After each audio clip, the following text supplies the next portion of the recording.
तुम्ही कधी विचार केला आहे का, डीमार्ट मध्ये अनेक वस्तू इतर दुकानापेक्षा स्वस्त कशा मिळतात? या मागच्या रहस्य ऐकल्यावर तुम्हालाही धक्का बसेल. डीमार्टचा बिझनेस मॉडेल खूप वेगळा आहे. बहुतेक दुकानदार कंपन्यांकडून कमी प्रमाणात माल घेतात, पण डीमार्ट एकाच वेळी प्रचंड मोठ्या प्रमाणात माल खरेदी करतो. यामुळे कंपन्या डीमार्टला मोठी सवलत देतात. आणखीन एक धक्कादायक गोष्ट म्हणजे डीमार्ट अनेक ठिकाणी भाड्याने दुकान घेण्याऐवजी स्वतःची जागा विकत घेतो. त्यामुळे दर महिन्याचा मोठा भाड्याचा खर्च वाचतो.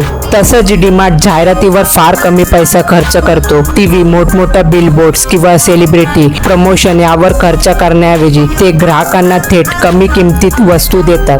ह्याच कारणामुळे किराणा, घरगुती वस्तू आणि दैनंदिन गरजेच्या अनेक वस्तू ग्राहकांना स्वस्त दराने मिळतात. म्हणजे डीमार्टची खरी कमाई एका वस्तूवर जास्त प्रॉफिट कमवण्यात नाही, तर लाखो वस्तू विकण्यात आहे.